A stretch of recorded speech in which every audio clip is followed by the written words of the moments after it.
Subscribe करें और दबाएं बेल आइकन ताकि कोई खबर रह न जाए।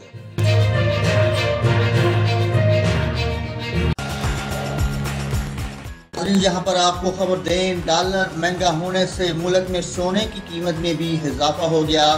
सराफा डीलर्स एसोसिएशन के मुताबिक मुल्क में सोने की फी तोला कीमत में 2400 रुपए का इजाफा हुआ है।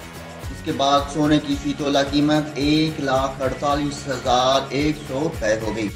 10 ग्राम सोने की कीमत में 2,258 रुपए का इजाफा हुआ, जिसके बाद 10 ग्राम सोना 1,26,972 रुपए का हो गया। उधर आलमी सराफा मार्केट में भी सोने की फी औंस कीमत $1714 पर बरकरार है। नाज़रीन, आपको अहम खबर दी है, डॉलर महंगा होने के बाद सोने की कीमत में भी इजाफा हो गया। फी तोला सोना पाकिस्तान में 2400 रुपए इजाफे के साथ 1,48,100 रुपए का हो गया। 10 ग्राम सोने की कीमत 2,258 रुपए इजाफे के बाद 1,26,972 रुपए हो गई।